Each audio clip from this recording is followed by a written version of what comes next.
good Thursday morning. Getting closer to a feel-good football Friday tomorrow and a big football weekend. And we are not going to see a change at quarterback, at least to start the game at MetLife Stadium for the Jets against the Panthers. And Aaron Glenn yesterday, I guess he didn't know what job he was taking, because the way he has handled the media since he has gotten here appears like he has no idea or had no idea what he was getting into. Now, I understand it's not easy, and I understand that there's a lot of hurdles and weird things you have to deal with when you're a coach of the New York Jets in particular.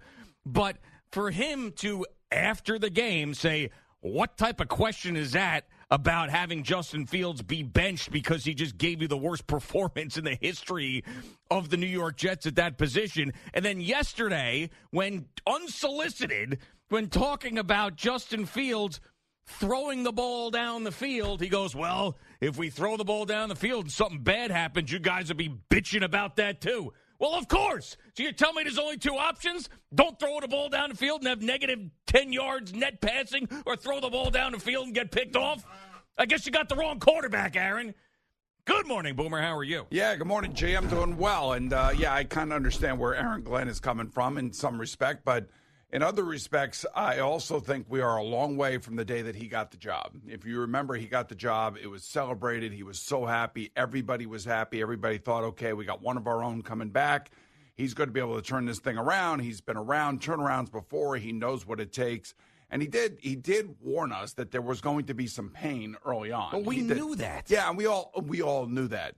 And I do appreciate the, I don't want to call it blind loyalty, but I do appreciate the way that he's supporting his quarterback. If I were his quarterback, I would love it. I mean, but I'm not his quarterback, so I'm sitting here in judgment of his quarterback. Mm-hmm. And my feeling is it was a very matter-of-fact situation last week that was unfolding in London. And that was that Justin did not have a great first half. They botched the end of the first half. It looked bad. Even if he wanted to come out and say, you know what, I just didn't want to turn the ball over. The game was close. I knew we were starting the second half of the ball. I just wanted to be as conservative as possible and not put anybody in a bad situation. I think we could all buy that.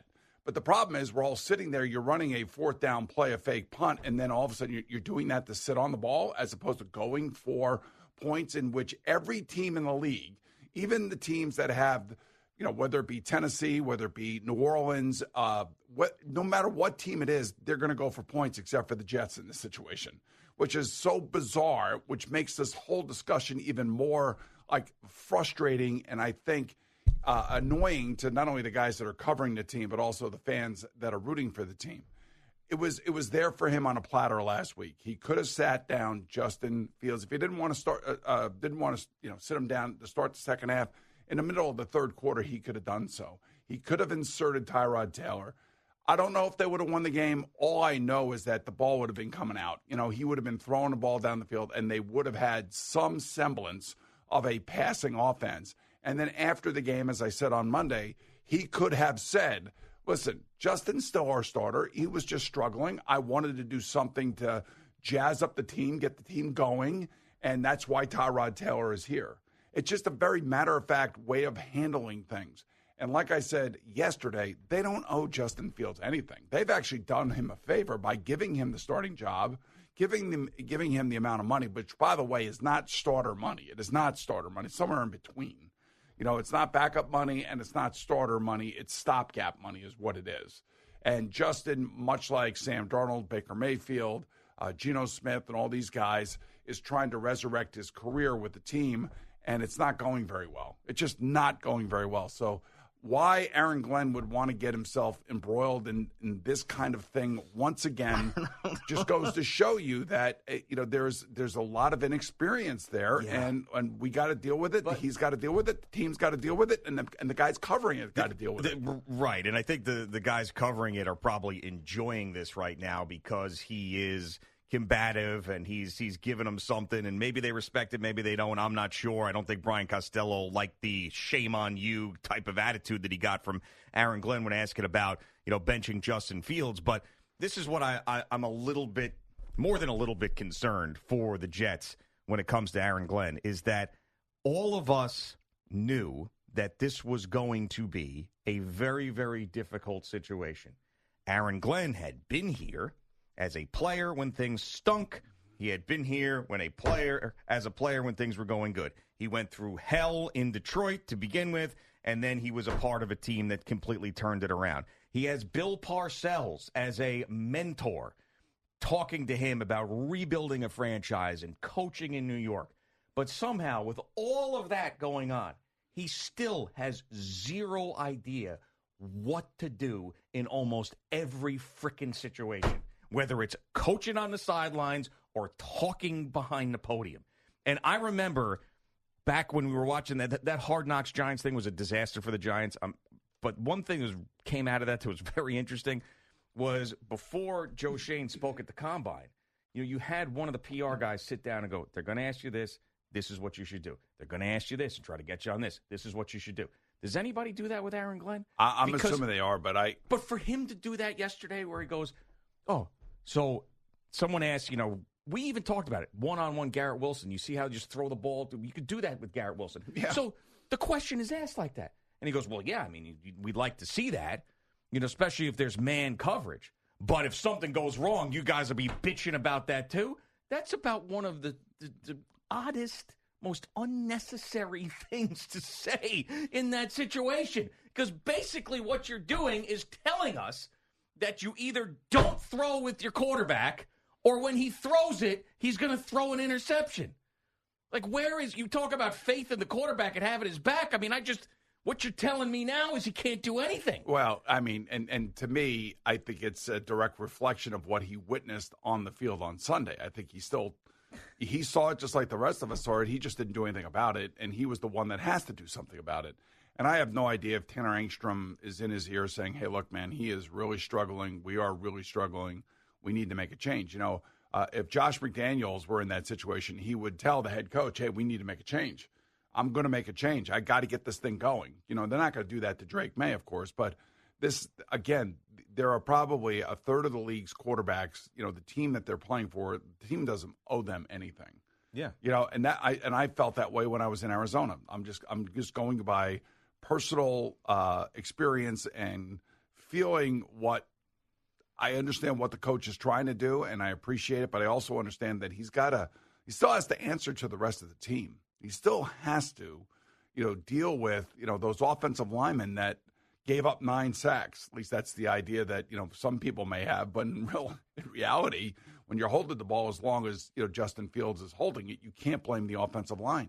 I mean, there's got to be decisions got to be made. Balls got to be thrown. Throw it away. Don't take the sack. Don't, and why, and what are the reasons he takes sacks? I think if I had to guess, and again, this is just a guess, and this is just, something that I can see from watching the tape, is that, he doesn't want to throw an interception or he doesn't want to throw an incompletion. So, the completion percentage is important. The interception is vital and just doesn't trust what he is seeing. I watch some of these plays that CBS Sports Network is running. I can look at 3 different guys that are open by NFL standards. I'm not sitting here telling you that they're wide open, but by NFL standards, if you throw it on time and you put it where it's supposed to be, it's going to be a completion. One of the things about Tom Brady for all those years that really amazed me more than anything was the accuracy to throw it to somebody that had somebody on their back and throw it to a place where only the guy that he was throwing it to could catch it. And 95% of the time, it was a completion when he would do that. Now, we're talking about the greatest to have ever done it, and we're trying to get this kid who has been erratic and inconsistent his entire career to do the same thing, which is impossible. So while I do appreciate what Aaron Glenn's trying to do and trying to be loyal, trying to be strong, trying to be confident, which is all the things that probably Bill Parcells has told him. When you stand up in front of that media, man, don't you bend, don't you give in.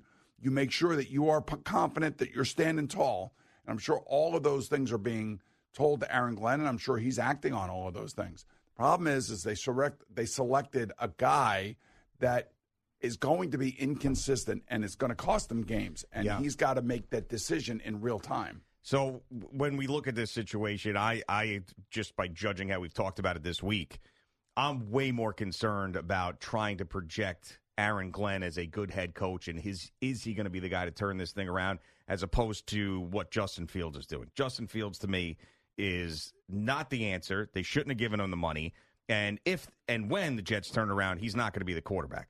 There's still a chance that if and when the Jets turn around, that Aaron Glenn could be the head coach. There's still a chance of that. Justin Fields, I would be shocked if he were the head coach. I mean, the quarterback, that if they are in a playoff game, he's the starting quarterback. But so when I'm evaluating all this stuff and what he's saying, I don't even really care about the Justin Fields portion of it, because he's just, in the future for the Jets, he's a nothing. It's how Aaron Glenn seems to be just completely overwhelmed by this. And he is so concerned about what people may be thinking.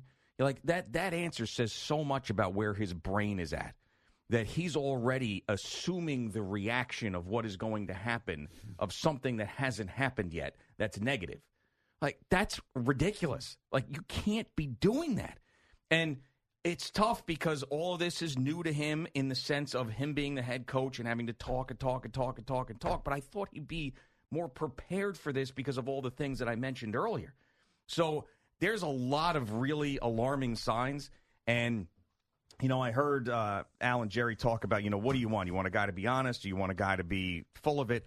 I've said many times here that the way Brian Daboll handles these press conferences, very boring, but perfect. He has never, ever given, even through all the losing, and he was hot seat, whatever. I'm not saying he's been a perfect head coach. All the quarterback controversy stuff, Tommy DeVito, Russell Wilson, Jackson Dart, Daniel Jones, all this stuff, he has never made more of it than it was. And then when the decision was made, that's when you found out. So, that's how you have to do it around here. Yeah, you probably. Can't be doing it the way Aaron Glenn is doing it and then putting on the boxing gloves to go after Brian Costello and I don't know if Canizaro's still around doing that. No, he is. Yeah, he is. Yeah. And Samini and those guys. Right. Listen, he's 0-6, so that also adds fuel to the fire. So it's one thing if you're 3-3 and your quarterback's playing reasonably well. It's a totally different conversation, but they're 0-6, and he's dealing with it. I keep saying 4-19-1, 4-19-1. I want to keep reminding myself of that. And that 4-19-1 obviously is the Detroit Lions. When they first got started out, they were Dan Campbell and Aaron Glenn, and it was in the middle of their second year together that they finally turned it around. And after 4-19-1, that second season, they finished 9-8. Which was really the kind of the springboard to where they are today. And I hope and I pray that, all of this that we're going through right now is a learning process, not only for the head coach, but for whatever players he ends up, they end up keeping here and then drafting and hopefully building a franchise that can win. I just think back to, I wonder what they must have been saying about, Dan Campbell, his first year. They were 0-11. And the Jets are on pace for that. Yeah, and listen, the Lions and the Jets, of course, are organizations that are steeped in a lot of losing, and they've been around, and they've been the joke of the league, and there is a similarity there. But when it comes to, coming here to the Jets, this environment, and all of these things, there is a difference. Oh, I know. It's I understand that. And I part also of it, think, this is where I think, because his brain is in a place that I don't like, and just reading this, he's always over-explaining himself. He seems far too concerned about what people are thinking. When he goes, guys, listen, we know we're not going to the Super Bowl. Guys, listen, he's over-explaining himself, so concerned about what the people there in front of him are thinking and reacting to it. So, and then also the other thing, so you got this Breece Hall situation. And the guy, does free 20, and then he comes out yesterday, and I'm sure Jerry will have it at some point today, and he's going, "Oh, it's not what I meant." Freeing me. It's not. So it's bullcrap. We know that. But then Aaron Glenn's like, "Well, I don't want to. I want Breece Hall to be here. I don't want to be traded." All right. Here's my question. Why? There's no point to have this guy on your football team. So why are you standing up there and telling us that you want him to be on the team? He has to. No, he doesn't. He doesn't. He doesn't need to say that, because then here's the other part. If they trade him, they're going to be like, "Oh, well, if you wanted him on the team, are you and Darren Muji on different pages now? Were you lying to us?" See, you got to think a step ahead. Yeah, but was he asked the question about Breece Hall? Or, yes. Yeah, he was, because of free 20. Right. And he goes, it's just rumors. Is it just rumors? Okay. Trade him! All right, just calm down for 1 second. Guys are completely lost. You brought it up yesterday, the free 20. We discussed it at length in the morning. What do we think that free 20 means? And we all realize what that means is that Breece Hall is in the final year of his contract. I don't know if his agent and Darren Mucci have been talking about a contract extension or not. We don't know this. That could be going on behind the scenes. If the Jets aren't... They'd be idiots to do that. Okay, I'm just... But honestly, just trying to explain to you like a situation that could be happening. So they could be discussing a contract behind the scenes, and we don't even know about it. And this is frustrating Breece Hall. So now Breece Hall, who is going to be a free agent, okay, he's going to be a free agent. So this is where he's got to hit his money. He's got to make his money now. And he feels like free 20. If you're not giving me a contract extension now, the way that you did with Garrett Wilson and Sauce Gardner, then you might as well trade me because, we're going nowhere. I'm an unrestricted free agent after this year, and it only makes sense that you do trade me like the Islanders should have traded John Tavares. It's the same situation. Now, they also could tag him if they really wanted to, but I doubt they're going to tag him. But, I mean, that could be a possibility. But Breece's frustration may be becoming from, not getting a contract extension, watching his other younger teammates get that contract extension, and that's why he put it out there. And then the question comes to Aaron Glenn because we and everybody else in the media is discussing what this free 20 means, and Aaron Glenn has to come out. No, he doesn't. He doesn't. He doesn't. In order to answer the question, here's how you answer it. Breece is a Jet. We expect him to show up and do his job this week. It's easy as that. It's just rumors out there. It's just rumors. I want him to be here. Okay. So then when he gets traded, then what? All you have to say is Breece is a Jet. We got the Carolina Panthers. We expect him to do his job this week. And if they get traded, then he goes, you know what? We did what we think is in the best interest in the future of the New York Jets. That's what you say. Done. That's right. It. Like, how do you not know this? I mean, it's insane. He's learning too. Just by the way, he is learning too now. You don't learn on the job as a head coach in New York anymore with this organization. It's enough of this. Well, that goes back to what we talked about. 100%. That's why I didn't want this, and it's driving me freaking crazy. This guy's he's underwater already. I could tell. God. I could tell you're annoyed. And then, if they sign Breece Hall to a contract extension, then I really know that they have no effing idea what they're doing from top to bottom. I kind of have an idea that that's the case right now, but I really know. Keep signing these losers that have been around here and done nothing with the organization. Keep signing them all. Just bring them back. All they do is lose. You should have never signed Sauce Gardner. Garrett Wilson, I could give you a reason that you would. You didn't have to. I mean, but Sauce Gardner should be on another football team. I would trade him right now. Trade Breece Hall. Trade the entire roster. I mean, you already stink. And if you have any sort of rope with Woody Johnson, meaning that he's not going to pull the plug after a year, then you take the time to build the team the way you want it to be built. Brian Cashman earned the right to build the team the way it needs to be built. Oh, Brian Cashman's done a hell of a job. Oh, my God. All right. You calm down now. Just take it easy. Take it easy. Take it easy. I just when I saw Aaron Glenn do that whole I know you guys be bitching about that, I was just like my mouth was open. I'm like, you are this lost? You're really this clueless? I didn't know that you were this clueless. I thought maybe you're a little clueless and then you'd learn. You're getting worse. He's getting worse. I mean, the tide is rising on him. Someone didn't throw him a life preserver. Someone threw him a brick.